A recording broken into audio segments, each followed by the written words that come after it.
the ultimate Stoic guide on how to be happier in life. Stoicism. Have you ever wondered why, no matter how much we chase after happiness, it always seems just out of reach?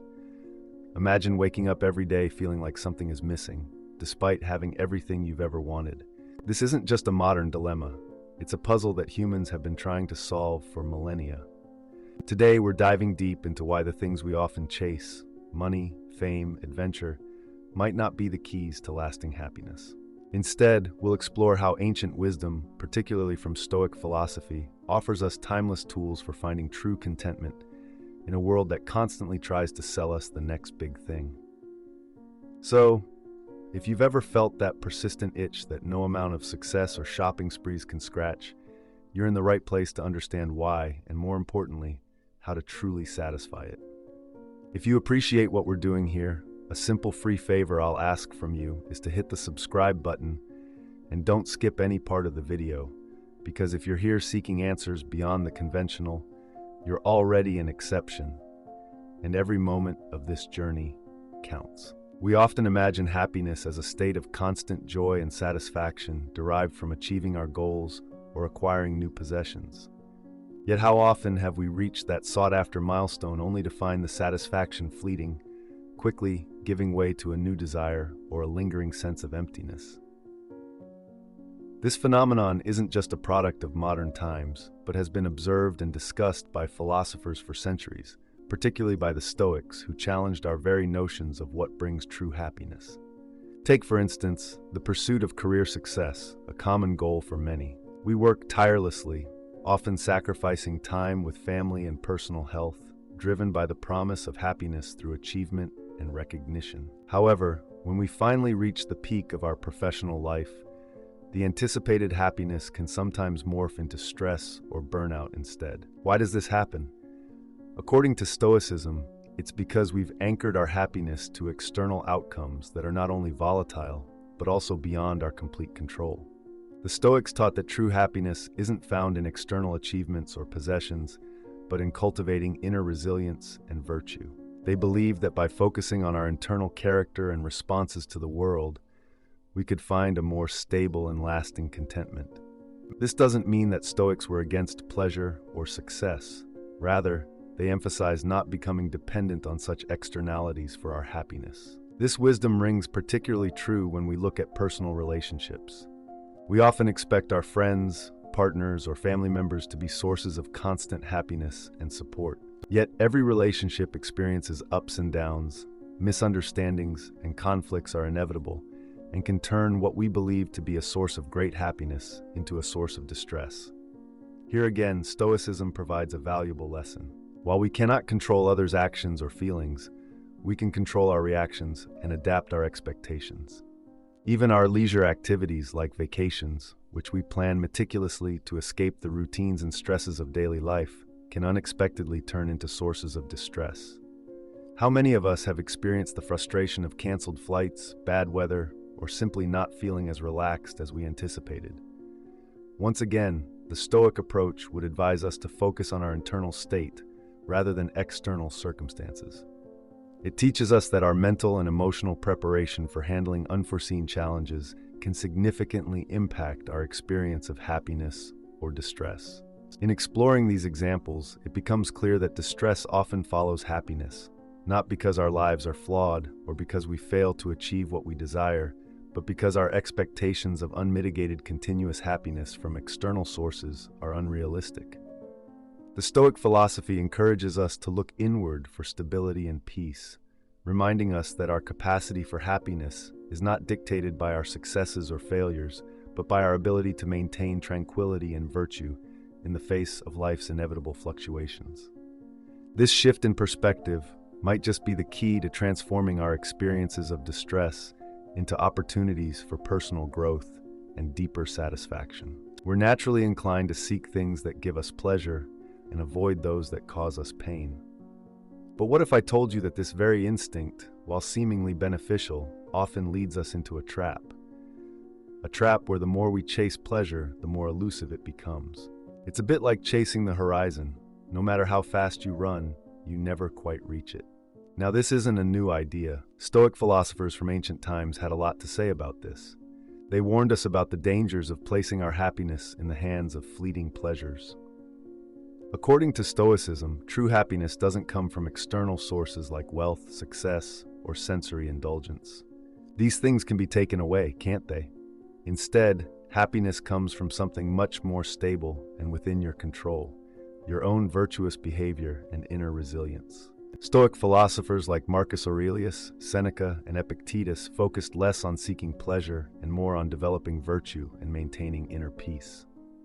They believed that by controlling our responses to the world around us, we could achieve true happiness. For instance, Marcus Aurelius wrote, "The happiness of your life depends upon the quality of your thoughts." This highlights the Stoic belief that our internal mindset, rather than external circumstances, governs our well-being. Imagine you're at a lavish buffet with every kind of food you love. The initial reaction is to indulge, right? But if we give in to every impulse to eat whatever we want, we soon face the consequences, discomfort, and perhaps even health issues. The Stoics liken this to other pleasures in life. Indulgence might offer temporary satisfaction, but it often leads to long-term problems when not managed wisely. This is where the concept of moderation comes in, a key Stoic value. Let's dive deeper into something more contemporary, like social media. It's designed to be pleasurable, to give us quick hits of dopamine with likes, shares, and comments. But as many of us know, too much time on social media can turn into a source of anxiety and dissatisfaction. We start comparing ourselves to others, and what was once a source of pleasure becomes a source of stress. Again, the Stoics would point out that we've allowed external things, digital thumbs up and pixelated hearts, to dictate our well-being. Now, why is it important to recognize this trap? Because understanding it is the first step toward escaping it.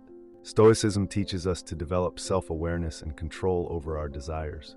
By recognizing the fleeting nature of pleasure, we can start to detach our happiness from it. We can enjoy things, sure, but we do so without becoming dependent on them. We learn to find joy in the process and in the present moment, rather than in the outcome. Stoicism doesn't just ask us to restrain ourselves for no good reason. It's about focusing our efforts on what truly enriches our lives, relationships, personal growth, and contributing to our community. These sources of satisfaction are not only more enduring, but are also largely within our control. They are less likely to lead us into the trap of always wanting more and never feeling fulfilled. It's crucial to be mindful of the trap of pleasure seeking. It's about balancing our pursuit of pleasure with wisdom and moderation. By anchoring our lives in Stoic principles, we can navigate the sea of desires without getting lost in the pursuit of fleeting pleasures and instead find a deeper, more meaningful kind of happiness. It's quite fascinating how often we believe that certain achievements or possessions will bring us lasting happiness. We think, if only I could have that new car, that job promotion, or that house, then I'd be truly happy. But how often does this turn out to be true? Time and again, we find that the happiness these things bring is fleeting, and soon we're setting our sights on the next big thing. This cycle of expectation and disappointment is a classic example of what's known in psychological terms as unreliable happiness. The concept of unreliable happiness isn't new. Stoic philosophers like Seneca and Epictetus have long cautioned against relying on external circumstances for our happiness. Seneca wrote, "If you seek tranquility, do less, or more accurately, do what's essential." What the logos of a social being requires and in the requisite way, which brings a double satisfaction, to do less, better. This insight is profound because it shifts the focus from the quantity of experiences or possessions to the quality of one's actions and their alignment with one's true nature. Epictetus emphasized the importance of focusing on what we can control and letting go of what we cannot. He famously said, "Men are disturbed not by things, but by the views which they take of them." This statement highlights the Stoic belief that our reactions to external events, rather than the events themselves, determine our happiness. This is crucial in understanding why happiness can be so unreliable when it's based on external conditions that are by nature subject to change and often beyond our control. This idea is echoed in modern psychological theories, such as the hedonic treadmill theory, which suggests that people quickly return to a relatively stable level of happiness despite major life changes. Whether it's a promotion, a new purchase, or even a loss, our emotional state tends to normalize after the initial impact wears off. This resilience is a double-edged sword. It helps us recover from negative events, but it also means that the positive gains from new acquisitions or achievements are only temporary boosts to our happiness. The Stoics offer a way out of this cycle by advocating for a life focused on virtue and internal fulfillment, rather than external success and possession. They teach us to cultivate qualities like resilience, temperance, and courage, which can sustain us through life's ups and downs.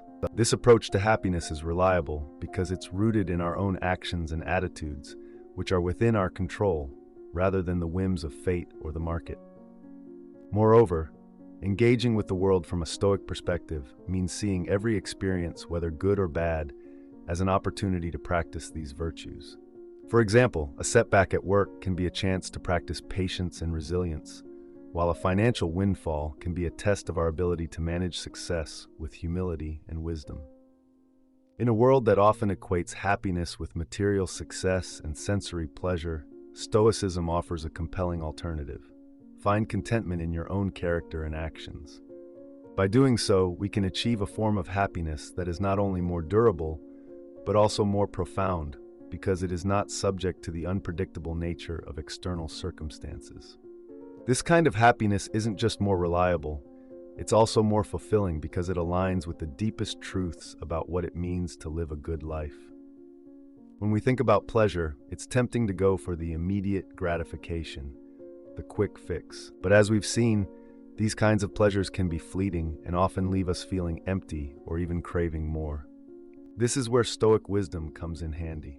The Stoics teach us that not all pleasures are created equal, and that making deliberate choices about the pleasures we pursue can lead to greater and more lasting satisfaction. First, let's consider what kind of pleasures there are. There's sensory pleasure, like eating a delicious meal or enjoying a warm, sunny day. Then there are deeper, more intellectual pleasures like reading a good book or engaging in meaningful conversation. The Stoics didn't denounce pleasure outright. Rather, they advised us to focus on those pleasures that support our personal growth and align with our values. Marcus Aurelius, a Roman emperor and Stoic philosopher, counseled moderation and vigilance with pleasure, not letting it become the master of one's actions. When choosing pleasures, it's essential to ask ourselves, does this pleasure contribute to my well-being? Will it benefit me in the long run? Or is it just a momentary delight? Pleasures that align with our personal growth and long-term goals tend to be more fulfilling. For example, the pleasure derived from completing a challenging workout isn't just about the endorphins. It's also about knowing that you're doing something good for your health and resilience. But how do we make these choices? It begins with self-awareness. Understanding what truly makes us happy beyond societal expectations or superficial desires is crucial. This is where Stoicism provides a helpful perspective. By focusing on our inner lives and cultivating virtues such as wisdom and self-control, we can better navigate the landscape of pleasure. Seneca, another Stoic philosopher, wrote extensively about the importance of aligning pleasure with nature, that is, understanding what is naturally good for us as rational and social beings and acting accordingly. Moreover, choosing pleasures wisely also means being mindful of the potential consequences of our choices. Every decision to pursue a pleasure can have repercussions, some more serious than others. Engaging in excessive leisure, for instance, might detract from time that could be spent on more fulfilling or necessary tasks. Here, the Stoic practice of reflection is beneficial. Reflecting on our day and the choices we made can help us understand our motivations and prepare us better for future decisions. In our pursuit of pleasure, it's also beneficial to consider the impact of our choices on others. Stoicism teaches the value of community and the interconnectedness of our actions.